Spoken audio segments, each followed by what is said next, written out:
안녕하세요. 저는 40대 중반 고주은이라고 해요. 여러분, 세상에 돈에 얽히고 엮인 이야기만큼 복잡하고 지저분하면서도 슬픈 이야기가 없는 것 같은데요. 돈에 관련해서는 주로 가까운 사람들과 얽히게 되기 때문에 그런 것 같아요. 돈 자체로 힘들고 괴로울 때도 있지만 돈이 오가는 과정에서 겪은 것들도 많은데 돈이 오가는 일은 아주 가까운 사람, 믿을 수 있는 사람들 사이에서 일어나니까요. 저는 그 지저분하고 슬픈 일을 가족 안에서 겪었어요. 남편과 시모에게서 말입니다. 본격적인 이야기를 하기에 앞서 제가 어떤 사람인지, 어떤 성장 과정을 거쳐 오늘날에 이른 사람인지에 대해서 먼저 이야기를 하고 싶어요. 사람은 누구나 자기만의 서사를 갖고 있는 법이고 저 또한 그래요. 그리고 제가 자라온 이야기는 지금의 저를 만들었고 그런 저를 이해하시면 제가 하는 이야기에 더 공감하실 수 있을 것 같거든요. 저는 재혼 가정에서 자랐습니다. 엄마가 일찍 돌아가셨던 저는 아버지가 재혼하시며 새어머니를 맡게 됐어요. 새어머니도 재혼이셨고 딸이 하나 있으셨는데 아버지가 새어머니와 재혼 이야기를 하시며 저도 새어머니의 딸과 다 같이 만나 식사도 하고 어울리는 자리를 몇 번 만들었던 적이 있었어요. 저보다 3살 위의 언니였는데 당시 유치원생이었던 저는 언니 있는 친구들이 그렇게 부러울 수가 없었답니다. 그래서 나도 언니가 생긴다 하며 얼마나 좋아했는지 몰라요. 새어머니도 언니도 좋은 사람들 같아서 더 좋았죠. 그런데 새어머니의 딸인 언니는 결국 저와 함께 자라지 못했어요. 새어머니가 데려오지 못하시고 새어머니 친정에서 키우셨거든요. 아버지와 새어머니는 재혼하며 당연히 각자의 자식들을 데려와 함께 키울 생각이셨고 제가 느끼기에 아버지는 새어머니의 딸도 저와 똑같이 대하며 자식으로 품을 생각을 하셨던 것 같았는데 문제는 저희 할머니였어요.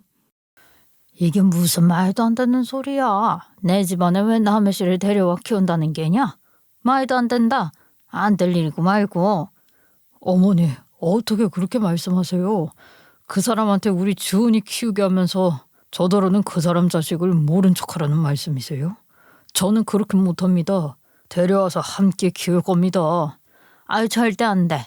나 죽고 나서 데려와 키우든 말든 그건 내가 뭐라고 못하겠지만 내가 살아있는 동안은 어림없다. 어머니, 그 사람이 자기 자식 두고 와서 우리 주은이에게 온전한 사랑을 줄 수 있겠어요? 그러지 마시고 같은 여자, 엄마 입장으로 그 사람 생각을 좀 해주세요. 제 자식 두고 와야 우리 집안에 빨리 적응하고 또 우리 집안 자손도 얼른 낳아야겠다 싶을 거 아니냐. 이 얘기는 여기서 끝내. 아유, 다시는 같은 얘기 꺼내지 마라. 어차피 안 되는 일이야. 아버지는 제가 보기에도 애처로울 정도로 할머니에게 매달리고 애원하며 부탁하고 또 부탁하셨지만 서슬퍼런 할머니 기세를 꺾지 못하셨고 결국은 포기하시고 말았어요. 새어머니도 어쩔 수 없으셨고요. 그러니 아버지는 늘 새어머니에게 미안한 마음을 갖고 더 잘하려고 하셨던 것 같아요. 새어머니는 두고 온 딸 생각에 힘드셨을 텐데 그래도 제게만큼은 정성을 다해 주셨어요.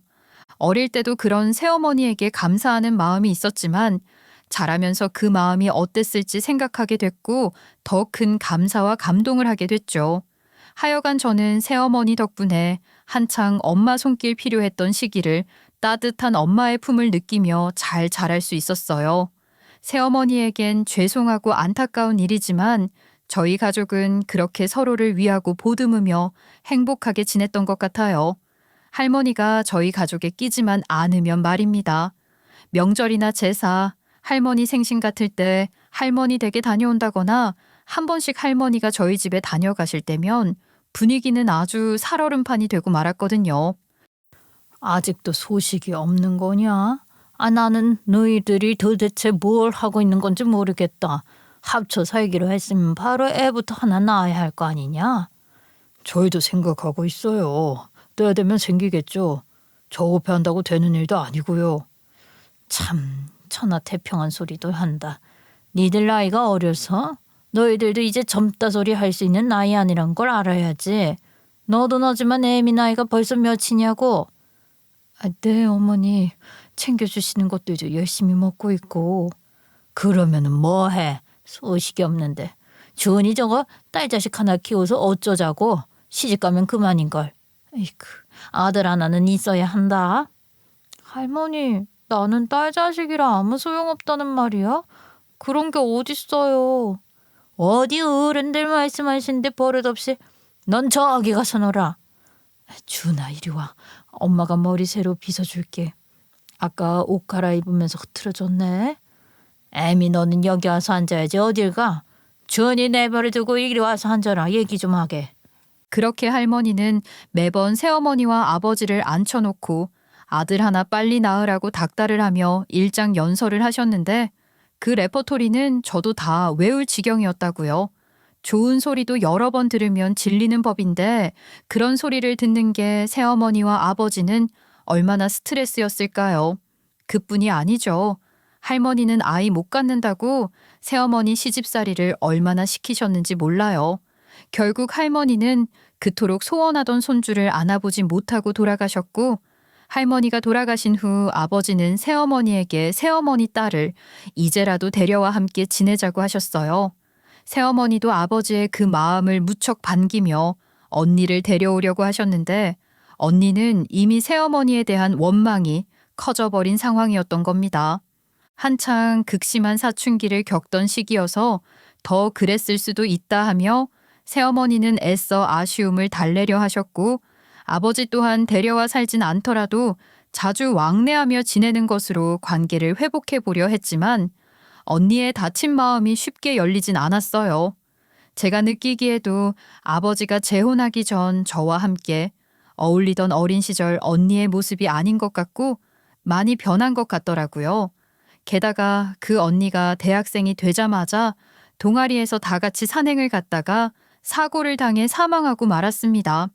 새어머니의 회한은 더욱 커졌을 테고 아버지뿐만 아니라 저 또한 그런 새어머니를 안타깝게 생각하고 마음 아파했으며 새어머니에게 일종의 부채감 같은 것을 갖고 더 잘하려고 했던 것 같아요. 그런 사건도 겪으며 고등학교 시절을 보냈고 저도 드디어 대학생이 되었죠.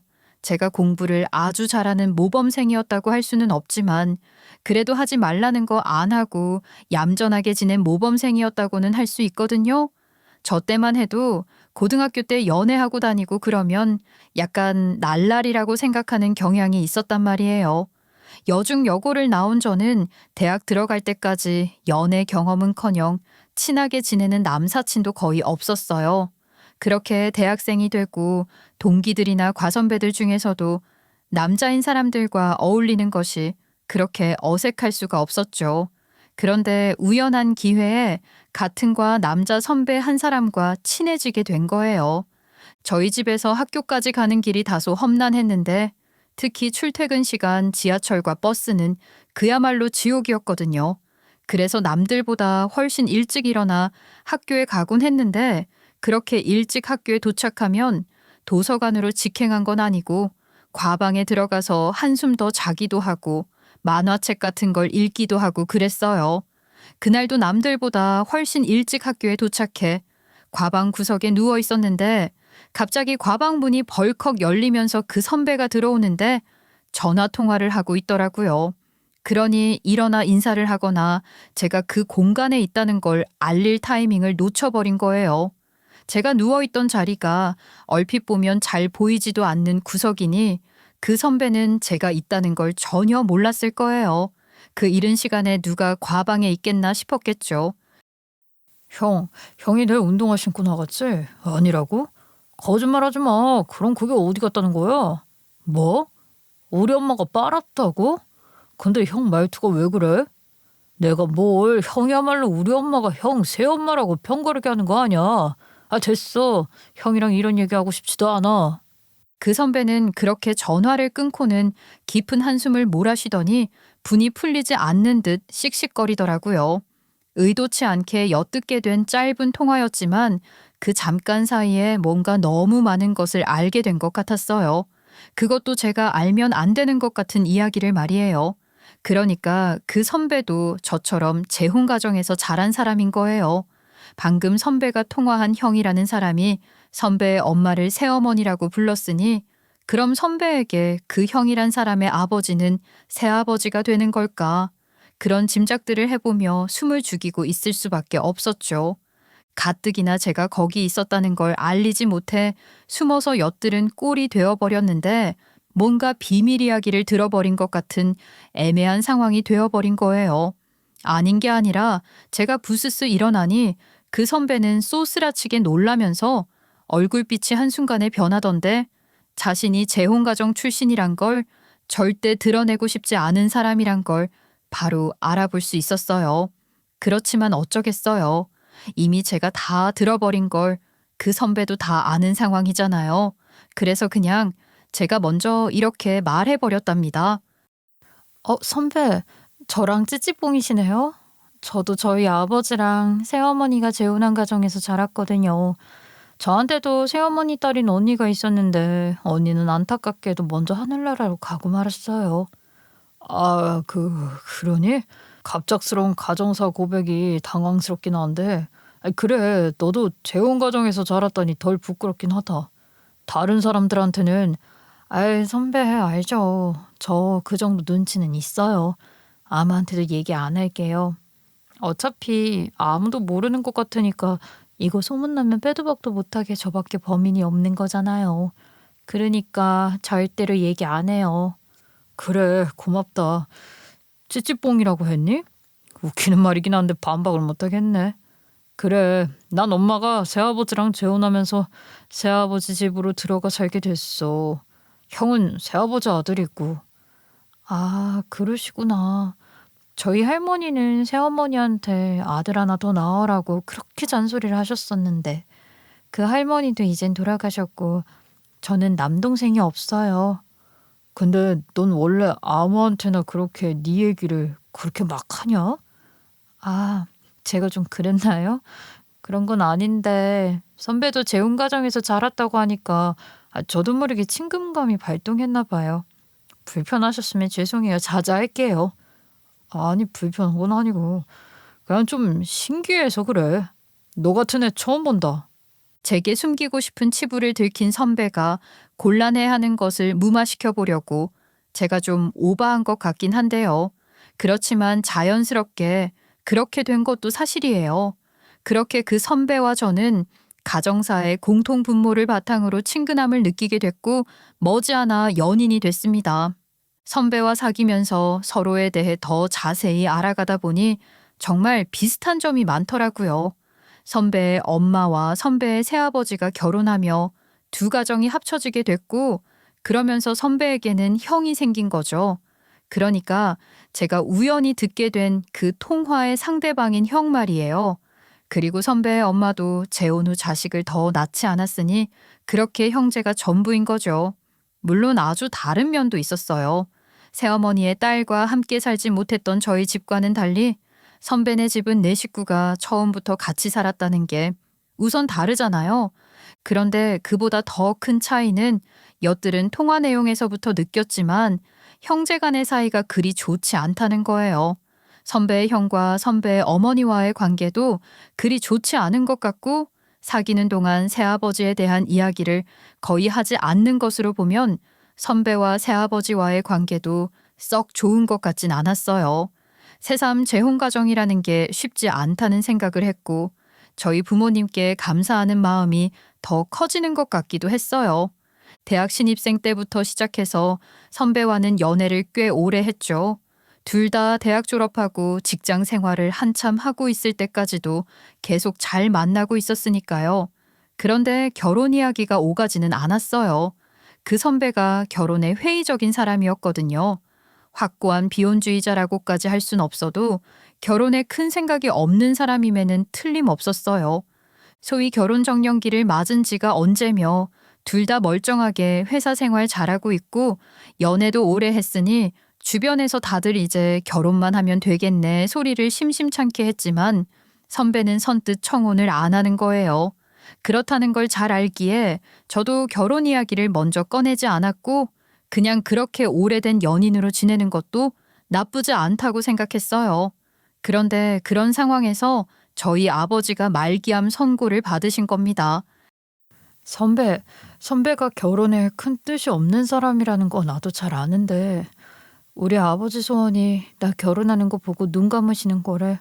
솔직히 나도 아버지가 이렇게 편찮으신 상황에서 결혼하는 거 썩 내키지는 않아.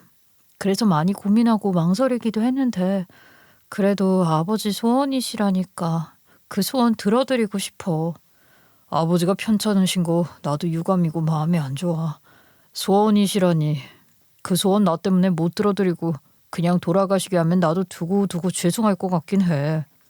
그래, 나도 그런 마음인 것 같아. 우리 아버지 나한테 정말 좋은 아버지였거든. 우리 가족에게 더할 나위 없이 든든한 가장으로 수고하셨던 분이야.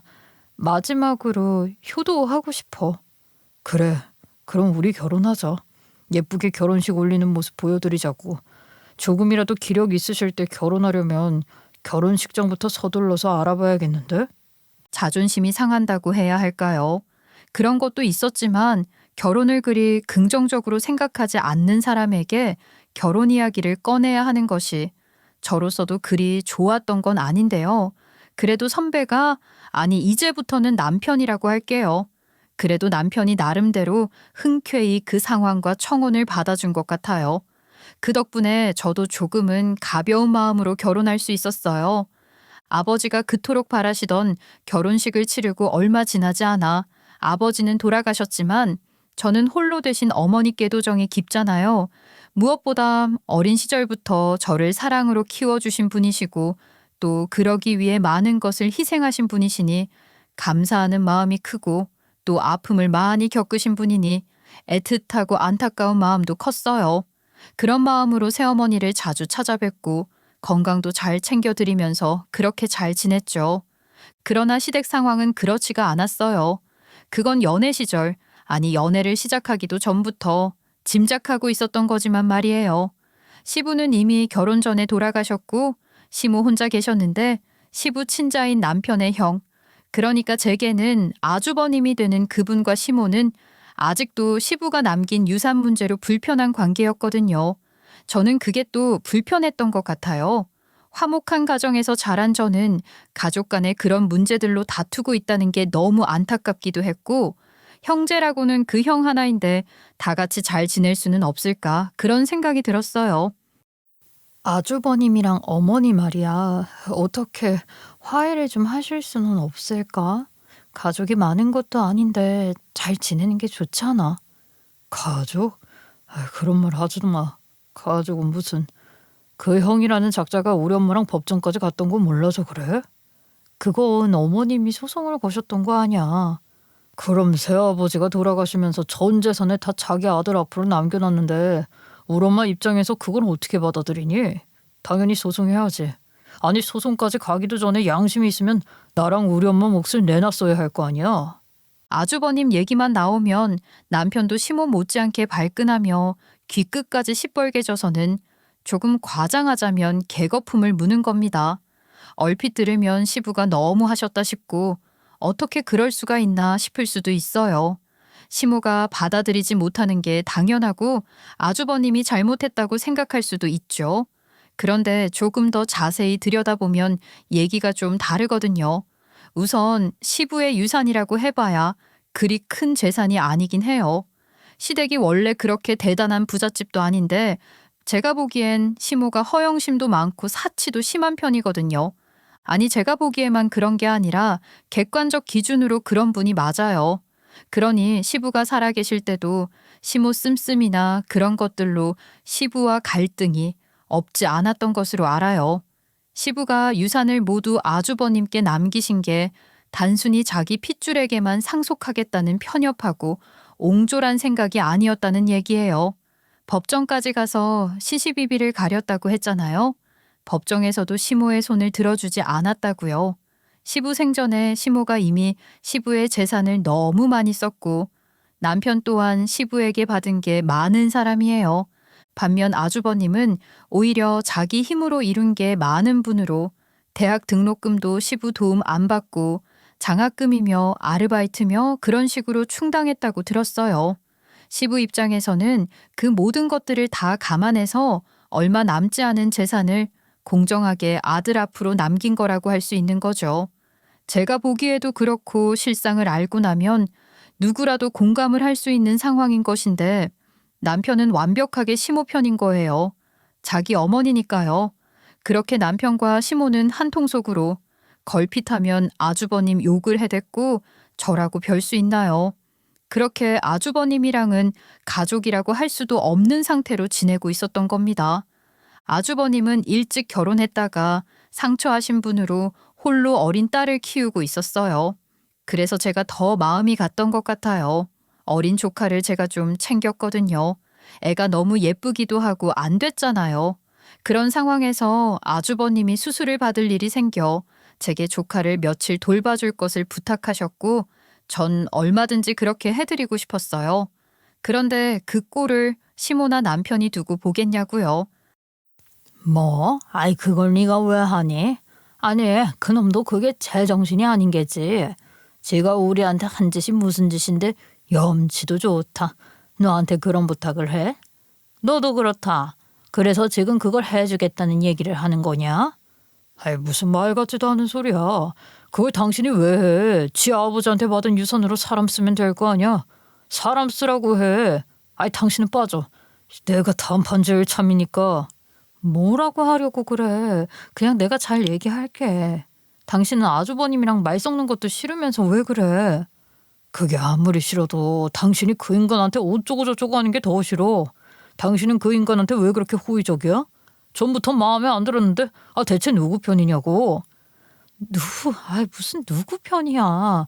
애가 안 됐잖아. 엄마도 일찍 돌아가시고.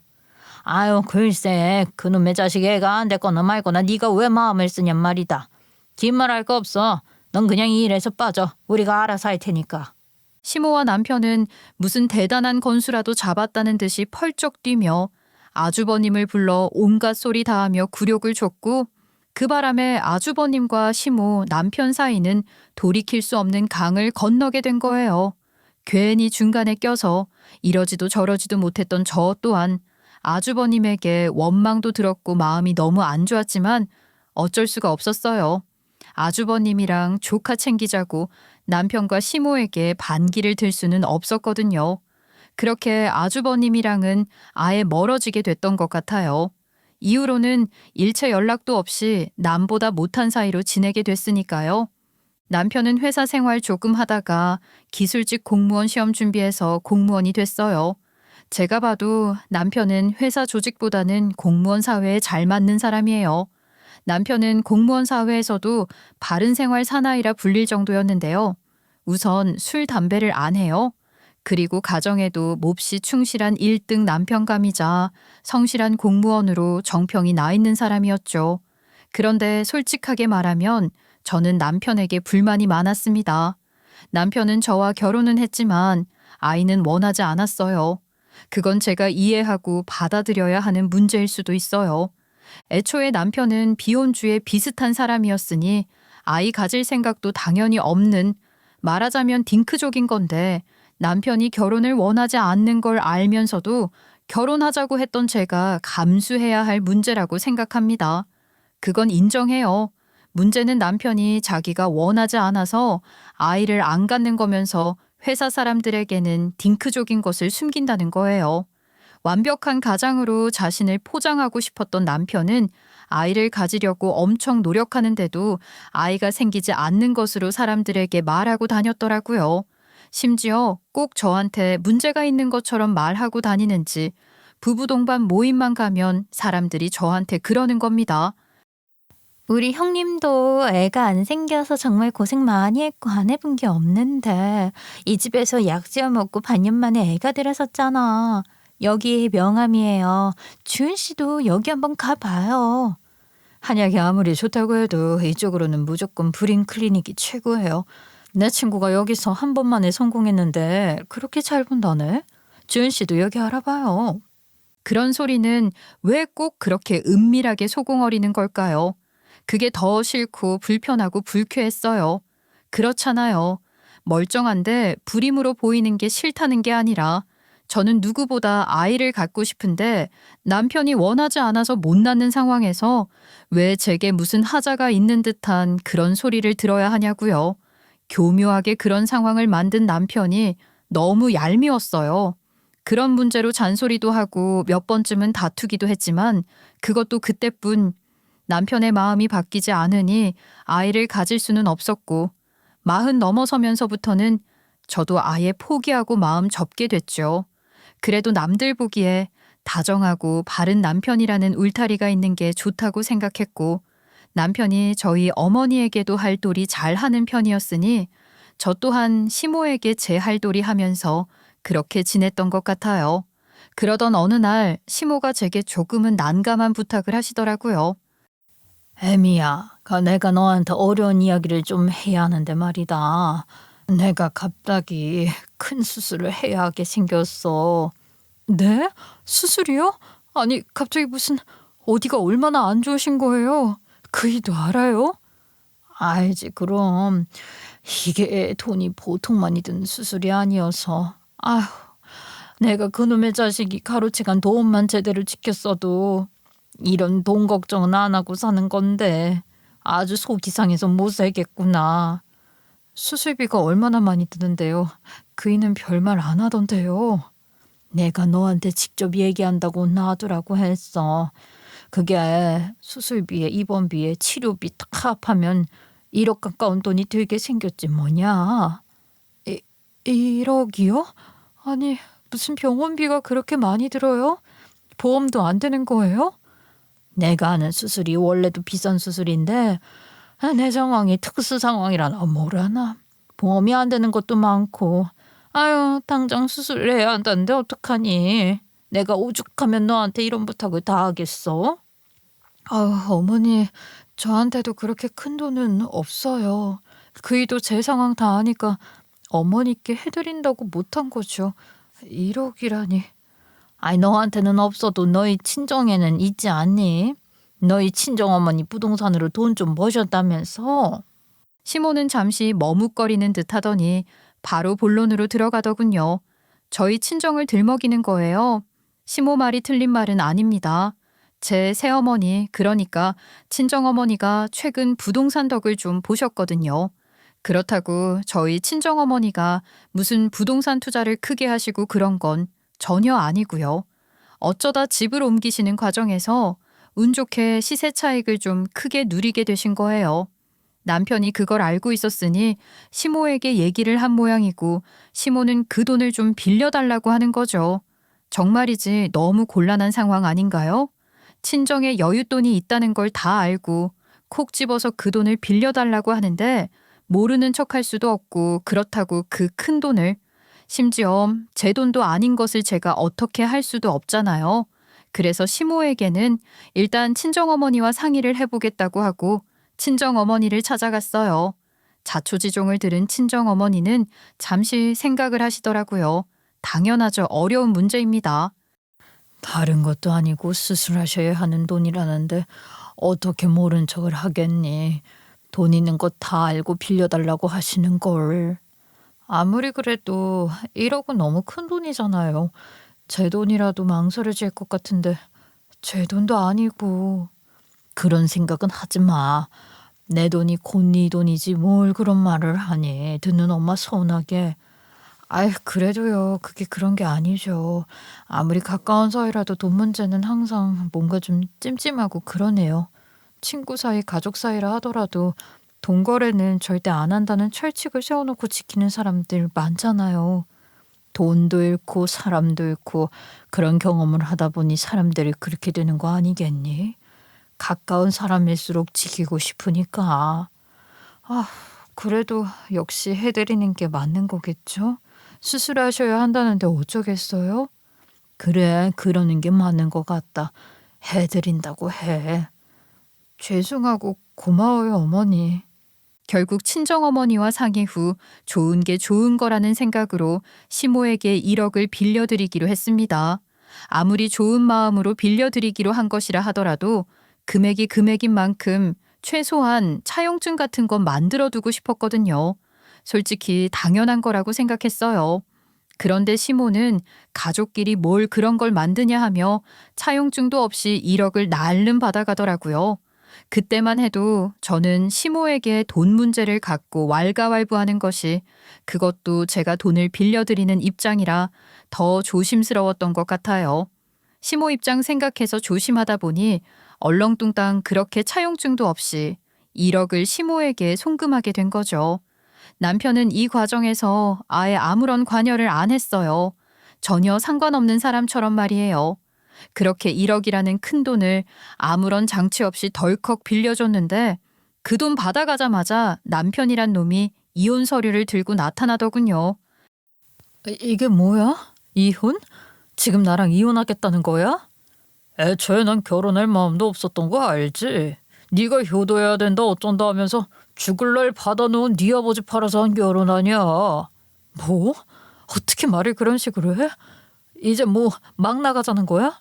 아무리 이혼 서류 들이밀면서 하는 말이라고 해도 너무 막말 아니니? 야야, 지금까지 내가 너랑 살아준 게 어디여. 그거 생각하면 넌 나한테 그냥 덮어놓고 고마워야 하는 입장 아니냐? 뭐? 기가 막혀서 내가 나랑 결혼해달라고 사정하고 매달렸었니? 설령 그랬다 하더라도 지금껏 같이 산 세월이 얼마인데 어떻게 그런 식으로 말을 해? 정말 화가 났어요. 갑작스럽게 이혼을 요구하고 나선 것도 황당하고 어이없었지만 돌아가신 저희 아버지를 함부로 입에 올리는 것이나 지금까지의 결혼 생활을 언급하는 방식 등 모든 것이 기가 막히고 어처구니가 없더군요. 앞서 말씀드렸지만 저라고 남편이 너무 좋아서 남편 없이 못 살고 그런 거 아니었잖아요. 저도 적당히 현실과 타협해 결혼 생활 유지하고 있었던 거니까 남편과 절대 이혼 못한다. 당연히 그런 거 아니에요.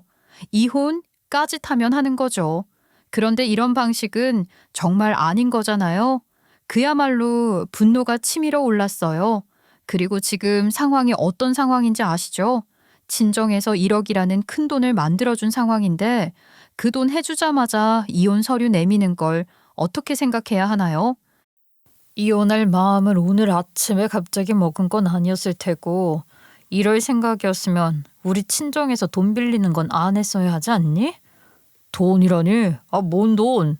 내가 너한테 너희 친정에서 돈 빌린 적 있냐? 언제? 지금 장난해? 어머니 수술하신다고 1억 빌려드린 거 다 알잖아. 이게 모른 척한다고 모르는 일이 되는 거야? 아이씨, 그거야 너랑 우리 엄마 사이에 있었던 일이지.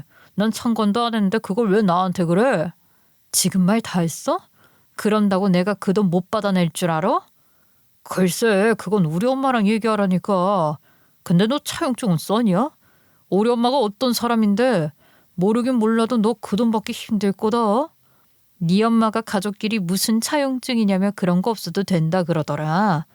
겉봐, 우리 엄마 보나마나 무슨 돈이냐며 오리발내 맬걸. 차용증도 하나 없이 빌린 걸 무슨 수로 증명할 거야? 뭐? 이런 사기꾼 같은 새끼가? 왜 나한테 이래? 우리 엄마랑 있었던 돈 거래는 우리 엄마랑 얘기하라니까. 야, 근데 너도 참 그렇다. 그걸 속냐? 남편놈은 그렇게 뻔뻔하게 나오더니 비웃음 가득한 얼굴로 비아냥거리기까지 하더군요. 그 돈에 대해서 나는 아무것도 모르고 관심도 상관도 없으니까 돈 얘기는 그만하고 도장이나 찍어 이년아.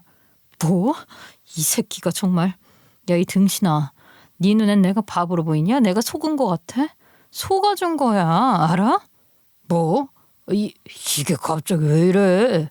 눈앞에서 1억 떼이게 생겼으니까 네가 정신이 어떻게 된 거 아니야? 그딴 소리로 허풍이라도 떨면 뭐 내가 쫄 거 같냐? 야, 너 사람 잘못 봤다. 너야말로 나를 그렇게 띄엄띄엄 봤겠지. 그러니 너나 니네 엄마가 적당해서 이런 짓을 저질렀을 테고 말이야. 남편이란 놈이 그렇게 나오는데 저라고 가만히 있을 수 있나요? 상소리에는 상소리로, 비아냥거림에는 비아냥거림으로 똑같이 돌려줬습니다. 그리고 제가 한 말들은 남편 말처럼 괜히 질러보는 허풍이나 빈말이 전혀 아니었어요. 저는 바로 다음 날 시댁을 그야말로 풍비박산 나게 만들고 말았거든요. 천벌이라는 게 있다면 바로 이런 게 천벌이 아닐까 싶습니다. 하늘에서 무슨 벌을 내려주기만을 언제까지 기다리고 있을 수는 없잖아요. 그런 인간들에게는 천벌 제가 직접 내려줘도 되는 거죠. 이제부터 제가 그것들에게 내린 천벌이 어떤 것인지 차근차근 말씀을 드릴 텐데요. 우선 저는 시모에게 친정어머니 돈 1억을 거저 빌려준 게 아니었어요. 제가 그동안 나름대로 시댁에도 잘 하려고 노력하며 어지간하면 분란 일으키지 않으려고 져주며 살아서 그렇지. 저는 그렇게 순종적인 사람도 아니고 물론 바보도 아닙니다. 사실 저는 굉장히 이성적이고 예리한 성격의 소유자라는 소리를 듣는 사람이거든요. 시모에게 차용증이라도 쓰자고 할 작정이었지만 시모 성향상 그걸 거부할 것도 이미 다 생각을 하고 대비를 해뒀다고요. 겉으로야 가족끼리니까 어쩌고 하면서 두루뭉술하게 넘어가려는 시모에게 말리는 척하며 형식 없이 빌려주는 것처럼 보였을 거예요. 또 평소에 제가 시모나 남편에게 했던 걸 생각하면 그 사람들이 모두 저를 우습게 보기도 했겠지만 그건 큰 오산이죠. 그리고 무엇보다 결정적으로 저는 이미 남편과 시모가 저희 친정어머니 돈을 노리고 있다는 걸 알고 있었어요. 그걸 제가 어떻게 알았냐고요? 제게 그런 사실을 귀띔해 준 건 다름 아닌 아주버님이었어요. 네, 그 아주버님이요. 시모와 남편과는 손절하다시피 해서 남보다 못한 사이로 지내고 있는 그 아주버님이 제게 알려준 건 그것뿐만이 아니었습니다. 저는 아주버님을 통해 시모가 꽁꽁 숨기고 있는 비밀, 그 엄청난 진실에 대해서도 다 알고 있었던 거죠. 저는 조용히 묻지도 따지지도 않고 시모에게 1억을 건넸지만 그 돈을 주고받는 모든 과정의 대화를 녹음했고 시모 남편과 메시지를 할 때도 일부러 구체적인 금액이나 상황을 명시하며 그들이 그것을 인정하는 말을 하도록 유도했어요.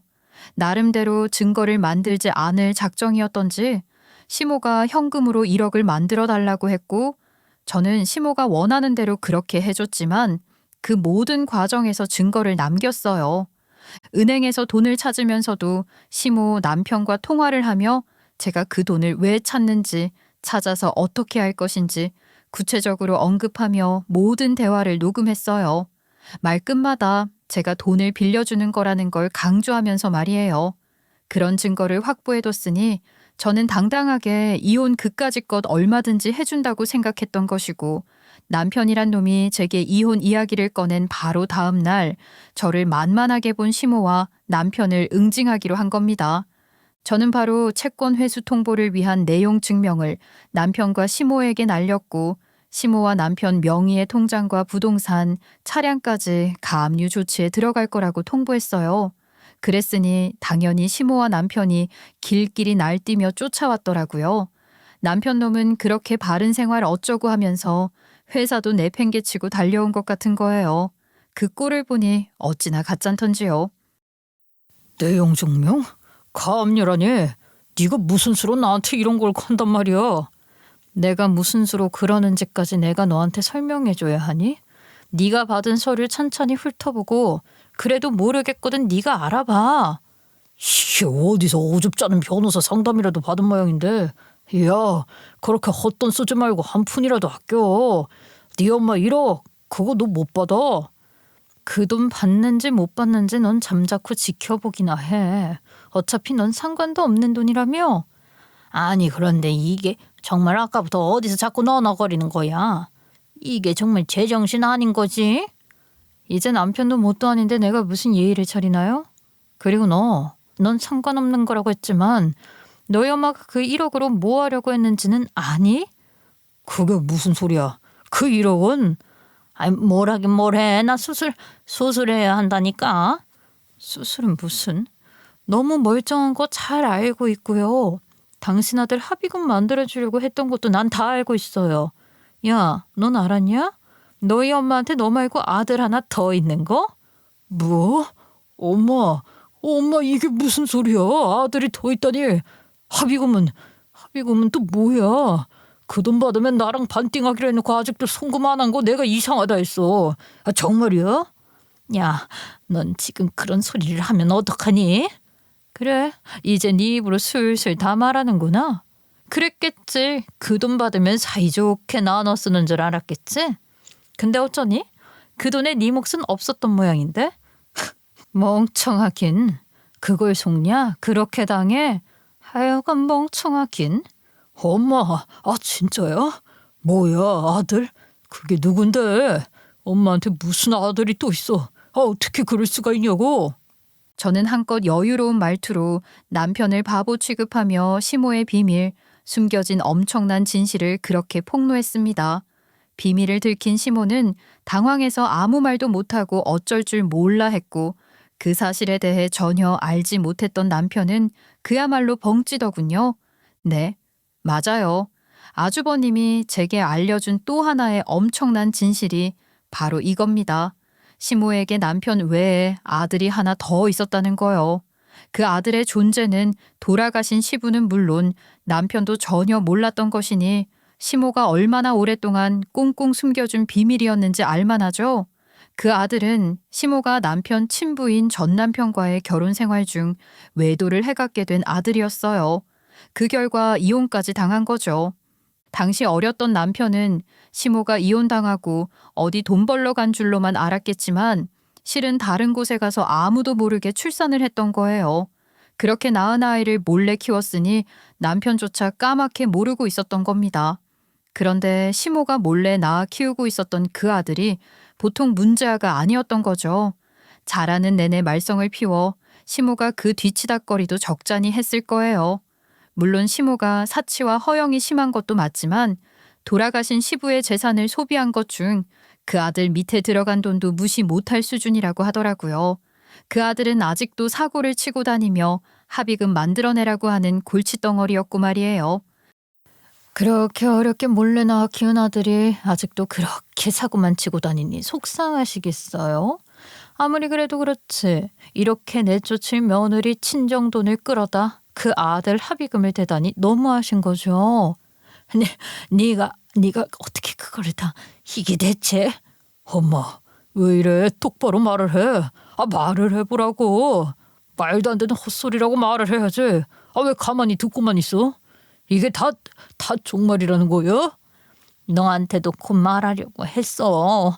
나 혼자는 감당이 안 돼서 너한테도 알리려고 했단 말이야. 뭐? 엄마가 어떻게 나한테 이래? 나 몰래 다른 아들 낳아서 키우고 그 아들 새끼 합의금 만들려고 나한테 사기를 쳐? 뭐야? 사기라니? 그럼 이게 사기가 아니고 뭐야? 엄마가 나한테 사기친 거잖아. 엄마가 이럴 줄은 정말 몰랐네. 아씨, 세상에 믿을 사람 하나 없다는 소리가 괜한 말이 아니네. 감당할 수 없는 합의금을 두고 고민하던 시모는 그야말로 장괴를 부린 거예요. 저희 친정어머니에게 여윳돈이 있다는 걸 알고 남편을 꼬드겨 자기 수술비라 하고 돈을 뜯어낸 다음 남편과 시모가 그 돈을 차지하자고 말이죠. 마침 결혼 생활에 회의를 느끼고 있던 남편은 옳다구나 잘 됐구나 하며 그 돈 받아 챙기고 이혼할 작정을 했던 거고 말입니다. 그렇게 시모와 남편은 동상이몽으로 마음을 모아 저희 친정어머니 돈 1억을 받아간 거였어요. 그 사실이 이렇게 다 까발려지게 됐으니 남편이 시모에게 달려들며 난리가 나는 것도 당연한 일입니다. 제게 저지른 짓을 생각하면 지들끼리 그러는 게 더 황당하고 어이없지만 원래 딱 그런 수준밖에 안 되는 인간들이잖아요. 그럴 줄 알고 그러라고 그 자리에서 그 사실을 폭로한 것이니 저는 그것들이 지들끼리 물고 뜯고 하는 꼴을 한심하게 구경해줬을 뿐이에요. 그나저나 아주버님은 어떻게 그런 비밀을 다 알게 된 거냐고요? 그리고 또 그걸 왜 제게 폭로했는지 궁금하실 거예요. 그 얘기도 제가 다 설명해 드릴게요. 아주버님은 시모와 법정 공방까지 벌이며 학을 뗀 사람이잖아요. 저는 그런 경험이 없긴 하지만 듣기로 법적 다툼이라는 게 그렇게 치사하고 더러운 거라면서요. 그러니 이혼이다 뭐다 그런 거 소송으로 가면 정말 사람 피를 말리는 거라고 하는 거겠죠. 그렇게 질이 멸렬한 법적 다툼을 할 때 아주버님의 변호사가 시모가 돌아가신 시부 재산을 유용한 증거들을 찾아내던 중 시모의 숨겨진 아들에 대해 알게 됐다는 겁니다. 그 사실을 아주버님도 당연히 그때 알게 됐지만 시모를 지켜줄 마음으로 아무 말도 안 했던 거래요. 그래도 키워준 어머니에 대한 최소한의 도리는 지키려고 했던 거죠. 또 한편으로는 까발려봤자 집안 망신이다 싶기도 했을 거예요. 그렇잖아요. 하여간 그렇게 생각을 해줬던 것인데 시모는 아주버님에게 어떻게 했냐고요. 자식으로 전혀 생각하지도 않는 건 당연하고 남이라도 도와줄 법한 상황에서도 외면하는 정도가 아니라 모욕을 줬으니 아주버님 입장에선 어땠을까요? 남편도 아주버님에게 형제애가 전혀 없다는 걸 재차 3차 확인하고는 그냥 인연 끊고 사는 게 답이라고 생각했던 것 같아요. 그런데 얼마 전 우연히 시모에 숨겨놓은 아들이 큰 사건에 휘말려 엄청난 합의금이 필요한 상황에 놓였다는 걸 알게 된 겁니다. 당시 아주버님 변호사였던 사람이 새로운 사건 때문에 드나들던 경찰서에서 시모에 숨겨놓은 아들을 본 거예요. 하필 또 그렇게 딱 걸리고 말았던 거죠. 그 사실을 안 변호사가 혹시라도 시모가 또 무슨 꼬투리를 잡으며 재산 뺏으려 들지 모른다며 대비를 하라고 알려줘서 알게 된 거라고 하시더라고요. 그렇다면 저는 또 그 사실을 어떻게 알게 됐을까요? 거기서 또 고개를 갸우뚱하실 것 같네요. 아주버님이 제게 그 사실을 알려주게 된 상황도 말씀드릴게요. 시모와 남편이 아주버님을 모른 척했어도 저는 어린 조카도 눈에 밝히고 그래서 가끔 조카에게 연락해 챙겨주곤 했거든요. 제가 아이가 없었으니 더 그랬을지도 모르겠습니다. 한 번은 조카가 아파서 제가 그 집에 가서 애를 좀 봐주고 있었는데 마침 친정어머니가 전화를 하셔서 통화를 잠깐 한 거예요. 근데 그걸 퇴근하고 들어오던 아주버님이 듣게 된 거죠. 그때 제가 친정엄마랑 시모에게 빌려줄 1억에 대해 얘기하고 있었단 말입니다. 재수씨, 죄송한 말이지만 들어오면서 재수씨가 통화하는 걸 우연히 들었어요. 설마 그 사람에게 돈 빌려주기로 하셨어요? 어머, 네, 이미 다 들으셨다고 하니 거짓말도 못하겠네요. 어머니 상황이 급하게 되셔서 저도 친정어머니 도움 받아 빌려드리려고요. 안 됩니다. 그 돈 절대 빌려주지 마세요. 그 돈 어디다 쓸 돈인지 아세요? 얼마나 험한 데 쓸 돈인지 아시냐고요. 네? 그건 어머님이 급하게 수술을 하셔야 한다고. 수술은 무슨? 그 돈 그 여자 숨겨놓은 아들 합의금 해주려는 겁니다. 숨겨놓은 아들이요? 합의금이라니요? 그렇게 해서 제가 모든 사실을 듣게 된 거였어요. 시모 수술비라 생각하고 힘들게 큰 결심을 했던 제가 심한 배신감을 느끼는 건 당연한 거죠. 그러니 저는 더욱 철저하게 모든 상황에 대한 대비를 해뒀던 거예요. 차용증 같은 거 없어도 모든 것을 증명할 수 있도록 말이에요. 그리고 시모나 남편이 제게 그 돈 받아가고 난 다음에 어떻게 나오는지 한번 보려고 했던 겁니다.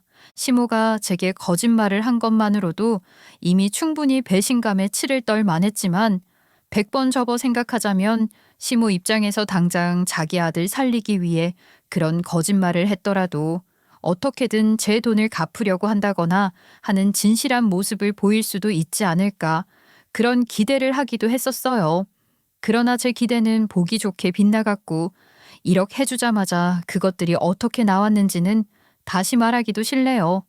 제 믿음이나 기대에 대한 결과가 어땠는지는 여러분들도 잘 아시잖아요.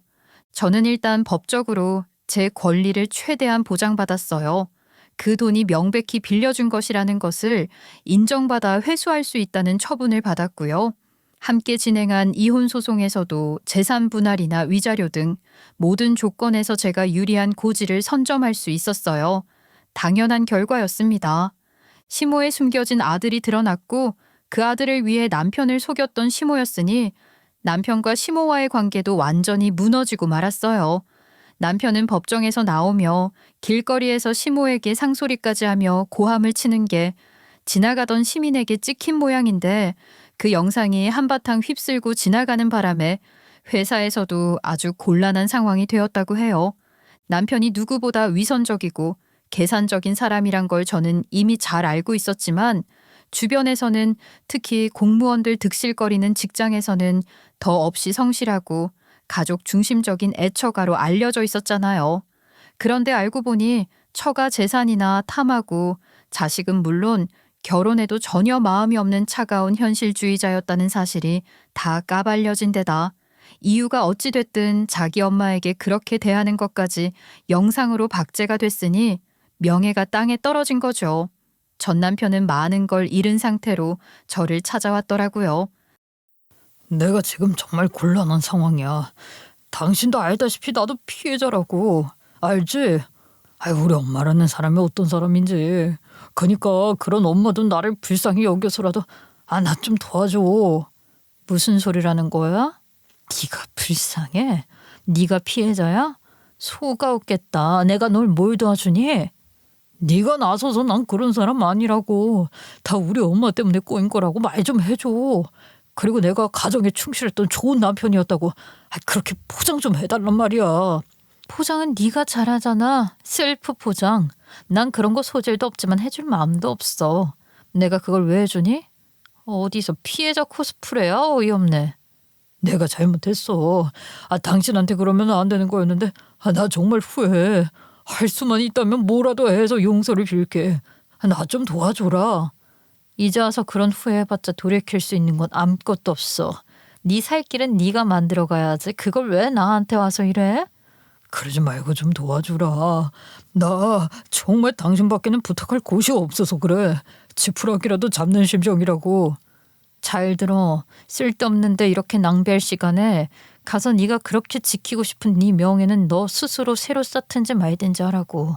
난 너랑 상관없는 사람인 거 모르니? 난 너한테 할 만큼 했고 후회도 뭣도 없어. 네 몫의 것들은 네가 감당해야지. 제가 남편을 죽도록 사랑해서 같이 살았던 것도 아니고 그래도 일말의 의리랄까 믿음이랄까 그런 것들을 지키고 싶었던 것인데 그걸 먼저 저버린 전 남편 놈이 무슨 할 말이 있어서 저한테 매달리는 것인지 말입니다. 저는 친정으로 돌아와서 새어머니와 함께 지내고 있어요. 제 나이 아직 한창 젊은 나이라고 생각하거든요. 뭐든지 새롭게 시작할 수 있는 나이라고 말이에요. 새어머니도 저를 전적으로 응원해주고 계세요. 새어머니 응원받으며 제 인생 이막 힘차게 열어가려고요. 여러분 저 잘한 거죠? 이제까지 참고 산 게 잘못이라고요? 네, 저도 그런 생각을 하며 후회 비슷한 것도 잠깐 했었는데요. 지나간 일 후회하면 뭐 하겠어요. 이제라도 그 인간들 실체 알고 손절했으니 이득이라 생각하려고요. 살아보니 그렇더라고요. 지나간 일을 후회하고 화내는데 쓸 에너지가 어디 있어요. 아깝잖아요. 앞으로의 빛나는 미래를 위해 아껴두렵니다. 여러분도 잊어야 할 일에는 쓸데없이 에너지 낭비하지 마세요. 우리 좋은 것만 생각하며 살아요. 끝까지 제 이야기를 들어주신 분들에게는 그렇게 행복한 미래가 펼쳐지길 바라는 마음으로 마지막 인사를 드려요. 감사합니다.